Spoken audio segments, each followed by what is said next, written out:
everyone, and welcome to our deep dive. Today, we'll be discussing another interesting topic, so please stay tuned and learn. Silent whisper stirs a story waiting to unfold. You've carried burdens, doubts like shadows heavy on your mind, but a strength you've always harbored now is rising to define. Okay, think about the best leader you've ever had. What did they do? Did they make you feel smarter, more capable than maybe you even thought you were? Yeah. Like they were somehow, unlocking something in you and everyone else.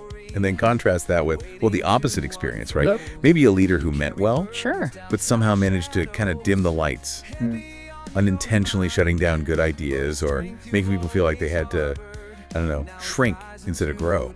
That contrast, that's really the heart of our deep dive today. We're exploring this fascinating world of leaders who either, amplify or diminish the intelligence of the people around them. And this whole exploration is really built on the work of Liz Wiseman, especially her book, Multipliers. Yeah, and you, our listener, gave us a fantastic stack of sources for this. We've got summaries of the book, articles, even a really lively discussion from a developer forum. Right. So our mission today is to take all these pieces and try to figure out, what does it really mean to be a multiplier or a diminisher? Yeah, and how do these dynamics actually play out in the messy reality of the workplace? Exactly. And hopefully give you some concrete ideas to maybe take away and think about. Exactly. So as we dig into this, keep your experiences in mind. Who have you worked for? What kind of leader have you been? Where do you see these ideas showing up? Let's unpack this. Okay. So right at the core of Wiseman's work is this distinction: multipliers versus diminishers. Right. Multipliers are leaders who use their own intelligence, their energy, their focus.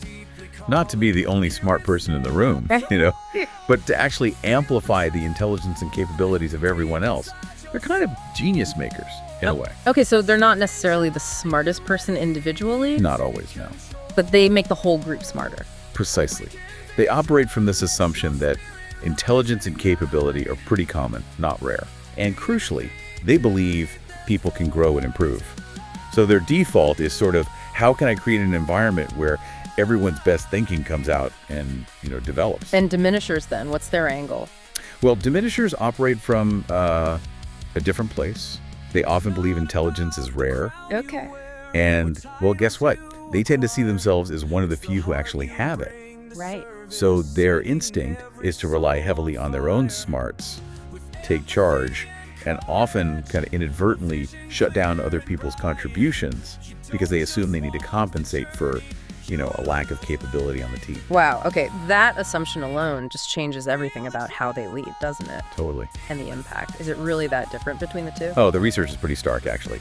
Yeah. Multipliers, on average, they unlock somewhere between 70 to 100% of their team's capability. 100%. Wow. Yeah. And some teams even reported delivering more than 100%, which suggests the leader actually helped them become more capable than they even were before.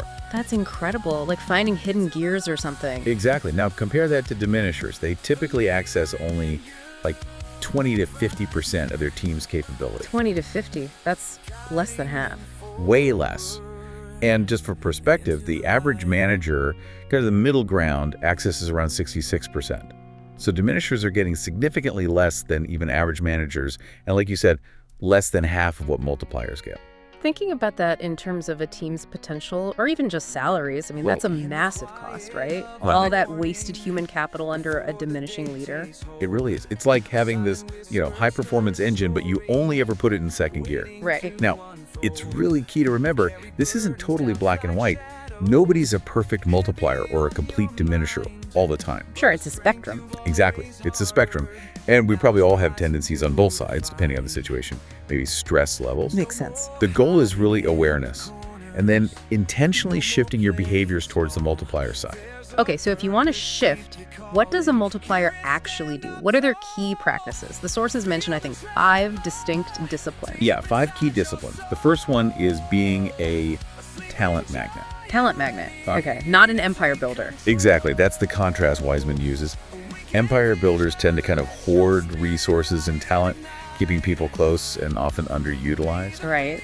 Talent magnets, though, they attract, utilize, and actively develop talent wherever they find it. So they're constantly looking for capability, not just like filling open slots. Absolutely. They look for talent everywhere, not constrained by, organizational boxes or titles.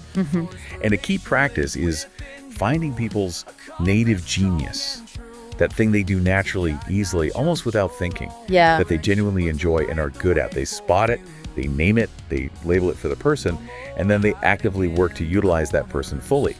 And importantly, they remove blockers that might be holding them back. It's about seeing that potential others might miss and then giving it space to grow. I think one source brought up Mitt Romney here, how at Bain & Company, he really focused on understanding and cultivating the unique strengths of individuals. Right, which in turn made it a place where talented people wanted to be. It creates this kind of virtuous cycle. Makes sense? Okay, what's the second discipline? The second one is the liberator. Ooh, liberator. That's contrasted with tyrants, which sounds pretty harsh. And liberators are intense, but in a good way. They create environments that demand people's absolute best thinking and work, really pushing boundaries. Okay. But crucially, they do it without creating that tension or fear that tyrants do. Tyrants suppress capability, liberators unleash it. How do they manage that balance? Being intense, but not tense. Well, a big part is creating space. Space for people to think deeply, to experiment, to do their best work. They initiate rapid learning cycles, try something, get feedback, adjust, try again. One tactic suggested is using fewer chips in meetings. Don't jump in with all your ideas right away. Hold back a bit. Yeah, hold back, ask questions, let others contribute first. And when you do offer an opinion, label it clearly. Here's my opinion, not here's the answer. Right, signaling it's not a directive.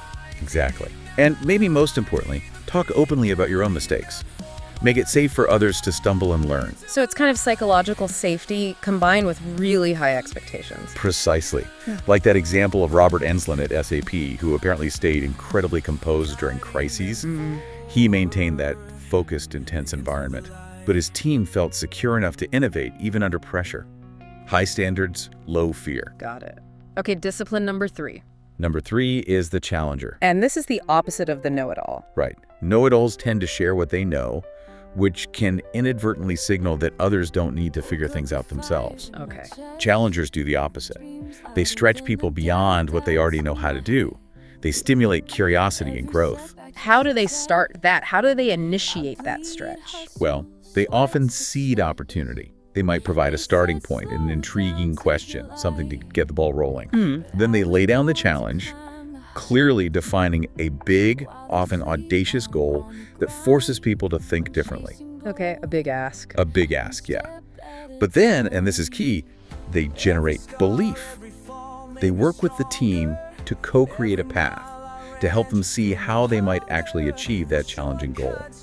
So it's not just throwing a tough task over the wall. It's setting the stage, defining the mountain, but also helping them believe they can climb it. Exactly, like Matt McCauley at Gymboree, setting that seemingly impossible goal. Right, raising share value dramatically. Yeah, and by challenging the organization, but also fostering that belief, they actually pulled it off. It unlocked a huge amount of collective ingenuity. Great example. Okay, what's number 4? Discipline number 4, the debate maker. Okay, contrasted with the lone decision maker. Yes. So instead of making key decisions in isolation, or maybe just with a small inner circle, debate makers actively engage people in rigorous but healthy debate. The goal is to build collective intelligence, explore all the angles, hammer out the issues, Right. and arrive at truly sound, well-vetted decisions that actually have buy-in because people were involved in the process. So it's about making the whole thinking process visible and collaborative. Absolutely. They start by clearly framing the issue, often using bold questions to get the discussion going. Then they actively spark debate, asking hard questions, demanding evidence, making sure everyone's voice gets heard, sometimes even asking people to argue for a position they don't initially agree with, just to stress test the ideas. That sounds like it takes real skill to facilitate, to keep it productive and not just, argumentative. It does. It requires creating a safe space for rigorous disagreement, like that example of Lutz Zeib at Microsoft. Yeah, the offsites for strategy debates. Exactly. Creating specific containers for intense debate, which ultimately led to better, more robust decisions. Okay, makes sense. And the final discipline. Number 5. The 5th one is the investor. Definitely the opposite of the micromanager. Completely. Micromanagers hover, They dictate the how. They often take back control, which prevents people from taking true ownership. Right. Investors, by contrast, give people genuine ownership of results. And then they invest their time, their resources, their coaching to ensure that person succeeds. So it's not just delegating a task, it's really delegating an outcome and empowering the person to figure out how to get there. Exactly. They provide the needed support and resources, absolutely, but they step back and let the individual or the team own it. This fosters independence, accountability, and it really builds capability over time. The example of Ela Pott, who founded SEWA, the Self-Employed Women's Association. Yeah, that was powerful. It really was. Instead of consolidating power herself, she made a very conscious choice to invest heavily in developing younger generations of women leaders, giving them real ownership and ensuring the organization's future through that distributed leadership. So those are the 5 practices: talent magnet, liberator, challenger, debate maker, and investor. They all seem to circle back to this core idea of amplifying others' capabilities. But the sources also highlighted something really fascinating and maybe more common than we think: the accidental diminisher. Yes, this is such a crucial point Yeah. because it often speaks to good intentions gone wrong. Right. Many leaders who diminish potential aren't, malicious or trying to hold people back.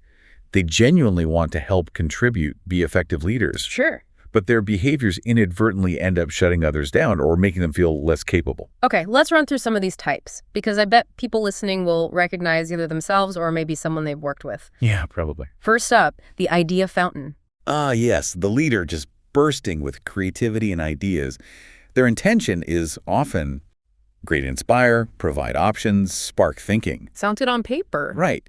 But the impact, that constant flood of new ideas can totally overwhelm the team. It scatters their focus, makes them feel like their own ideas aren't needed because, hey, the boss has plenty. They become kind of idea poor. Yeah, I can see that. Or how about the always-on leader? Super high energy, always connected.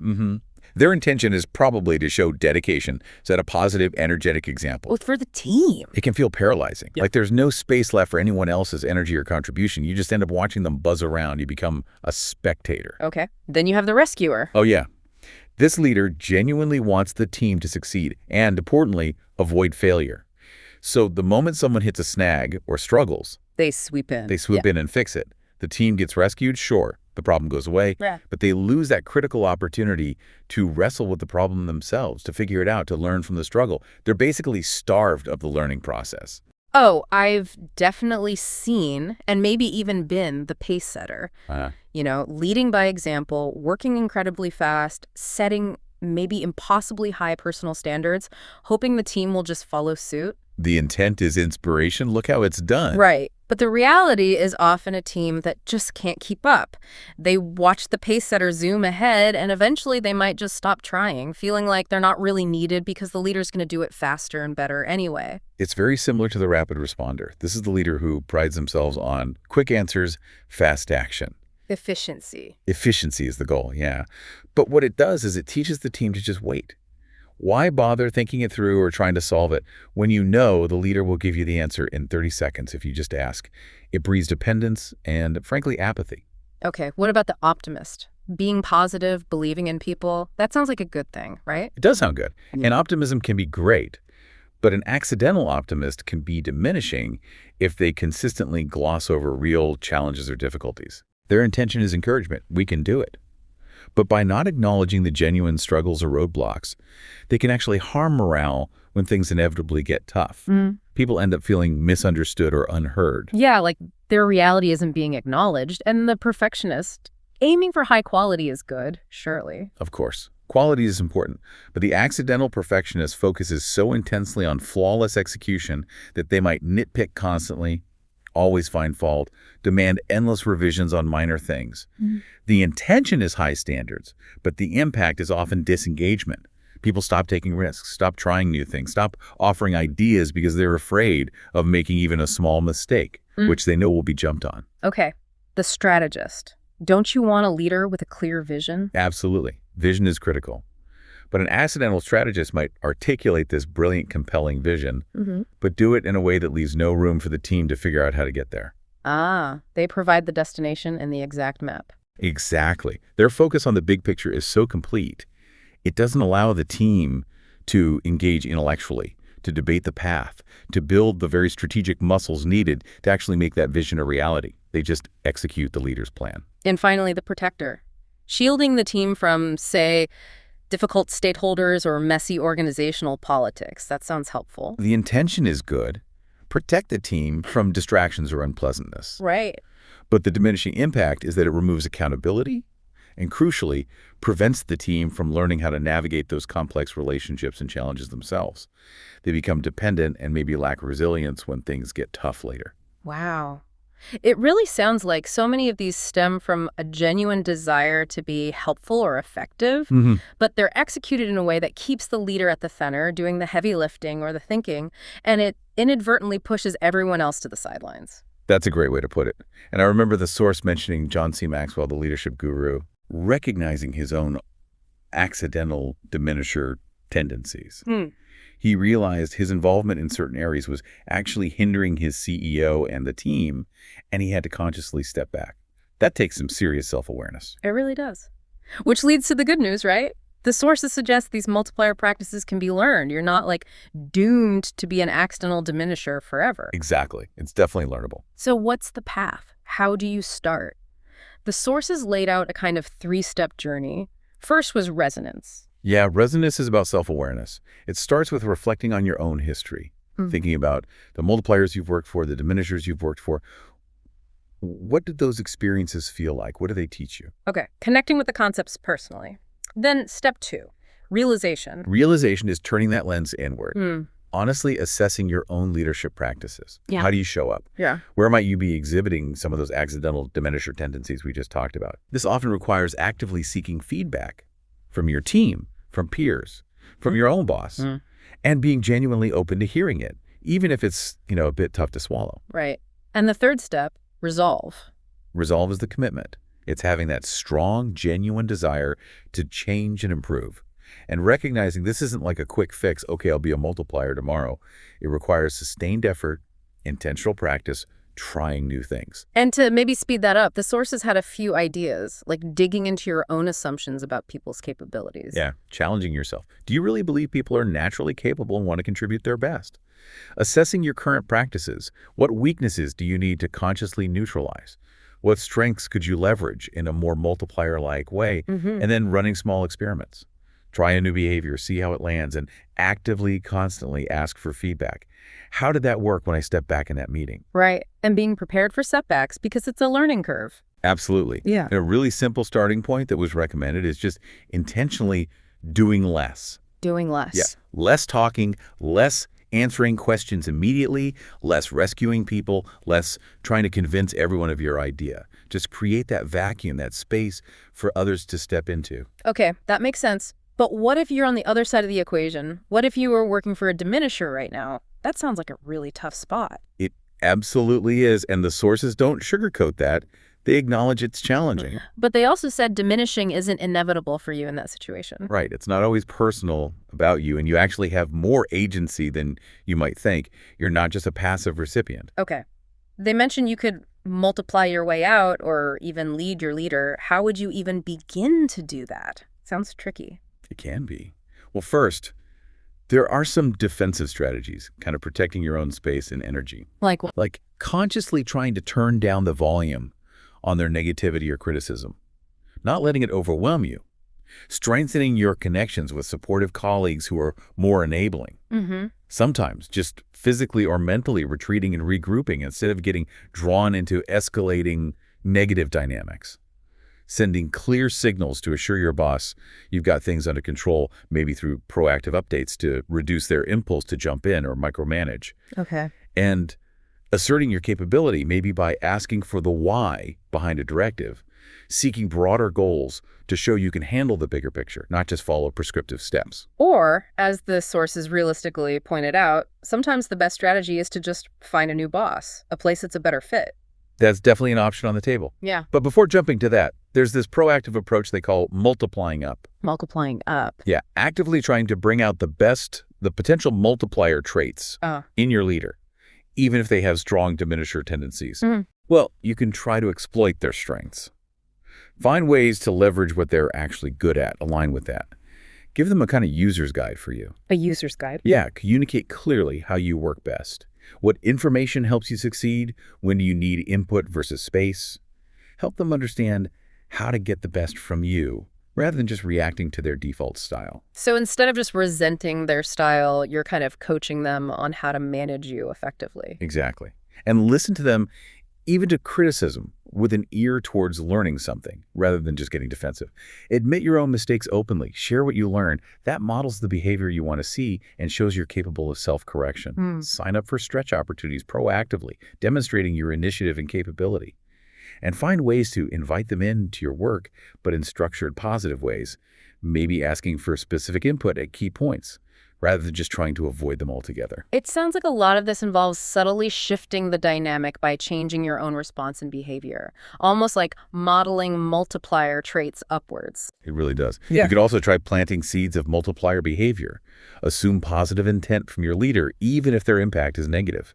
Address issues calmly, maybe one at a time. Celebrate small progress when they do exhibit a more empowering behavior. And I thought this last strategy was really interesting, responding to diminishing behavior with intellectual curiosity. Instead of getting frustrated or angry, asking yourself things like, I wonder why she seems so anxious about this particular project. Or, what's making him feel the need to control this specific detail so tightly? Yes. That shift in perspective can be incredibly powerful. It breaks that negative emotional cycle. Right. And it can actually open up a space for you to understand the potential root cause of their behavior, maybe fear, maybe pressure they're under, which might then allow you to respond in a way that addresses that, potentially bringing out a more positive, maybe even a multiplier response from them. Okay, so we've got this really rich framework from Liz Wiseman's work, defining multipliers, their practices, the pitfalls of accidental diminishing, strategies for becoming one, strategies for dealing with one. Now, let's take all of this and pivot to that completely different context, that developer forum discussion you found, where terms like force multiplier and 10x engineer were being thrown around. Yeah, this is where the rubber really meets the road, and sometimes the language gets, well, messy and loaded. Right. So you had this developer posting because they were denied a promotion, and the feedback they got included these specific buzzwords. They needed to be a force multiplier, drive consensus, drive business impact, and be a 10x engineer. And the reaction in the forum was pretty much immediate cynicism, wasn't it? Oh, absolutely. People jumped in calling them BS buzzwords, corporate gobbledygook, basically just vague excuses management uses to not promote someone. Right, management speak. Exactly. And the term 10x engineer got particularly strong pushback. People saw it as totally unrealistic, demanding 10 times the output without 10 times the pay, or even implying someone who achieves that by, like, making their colleagues worse off, destroying collaboration.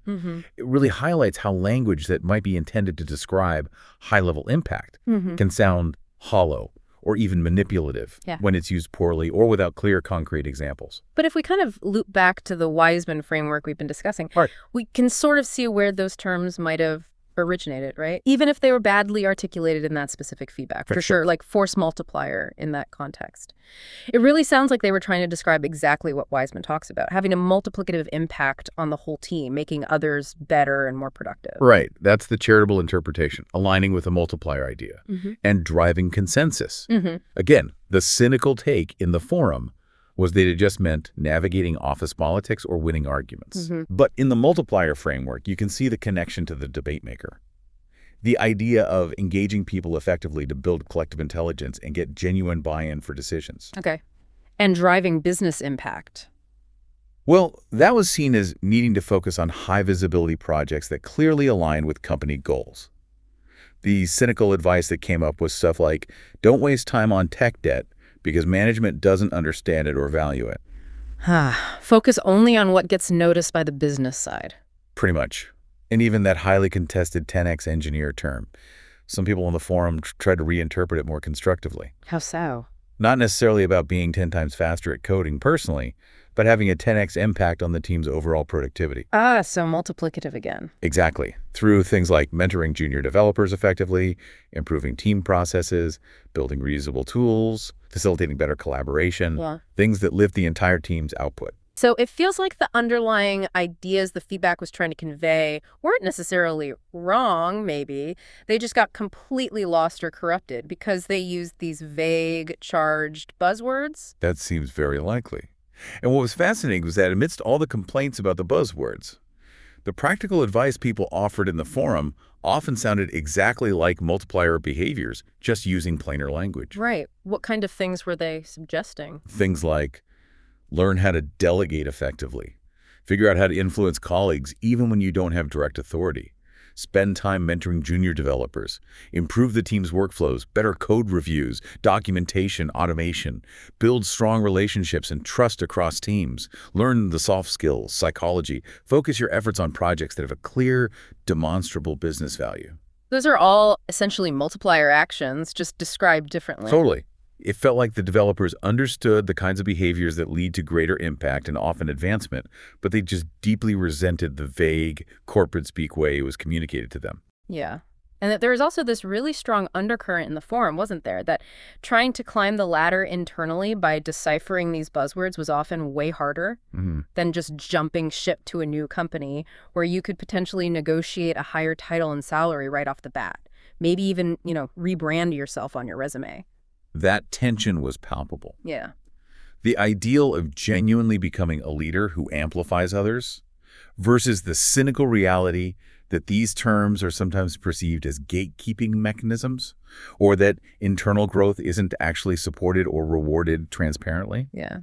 The forum discussion really brought home that promotions aren't always purely about technical skill or even demonstrated impact. Things like likability, political savviness, visibility, they often play a pretty big role too. Okay, so bringing this all back together then. Oh, it feels like understanding the core principles of multipliers, how they unlock collective intelligence, those 5 specific disciplines, how even good intentions can accidentally lead to diminishing behavior, it gives you a really powerful lens to look through. Regardless of whether the language being used in your specific workplace is, thoughtful and clear or just frustrating buzzwords, that underlying framework helps you see what effective amplifying leadership actually looks like in action. It does. It gives you agency, I think. It empowers you to think consciously about your own impact. Whether you're leading a team or you're contributing as an individual engineer or you're hoping to grow into a leadership role, focusing on how you make others more capable, how you have that multiplicative effect. That's key. Right. It increases your influence, your value, even if you're navigating a really challenging environment or dealing with vague corporate mandates. It really encourages you, the listener, to look around your own workplace. Can you spot the multipliers? Can you see who might be perhaps an accidental diminisher? And maybe more importantly, how can you consciously try to apply some of these multiplier principles yourself, or at least recognize when the language is genuine versus when it's maybe just jargon? Yeah. Ultimately, the core message that comes through all these sources, from Wizeman's detailed research to that raw forum discussion, is that the most effective leaders, the ones who have the biggest positive impact, they aren't necessarily defined by their own individual brilliance. Right. They're defined by their ability to be genius makers, to amplify the smarts, the energy, the capability of absolutely everyone around them. Which leaves us with this final thought to maybe chew on.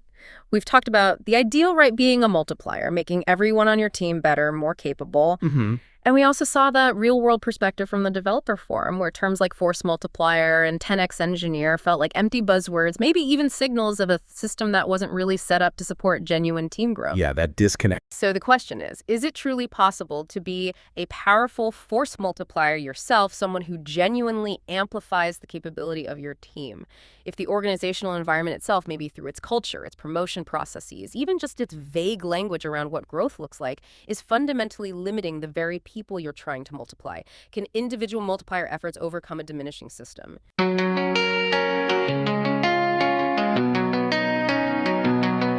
In the quiet of the morning, before the day takes hold, a silent whisper stirs a story waiting to unfold. You've carried burdens, doubts like shadows, heavy on your mind, but a strength you've always harbored now is rising to define. No more hiding in the corners, no more playing small. There's a purpose deeply calling. Hear it stand up tall. Feel the tremor deep inside your soul. A sleeping giant ready to take control. Awaken vision, let your spirit rise and ignite. Be the beacon, lead them forward into the light. The path ahead may twist and turn with challenges unseen, but every step you take now shows the leader you have been. For inspiration lives within you, a compass strong and true, to guide not just your own direction, but to light the way for a few. No more hiding in the corners, no more playing small. There's a purpose deeply calling. Hear it stand up tall. Feel the tremor deep inside your soul. A sleeping giant ready to take control. Awaken vision, let your spirit rise and ignite. Be the beacon, lead them forward into the light.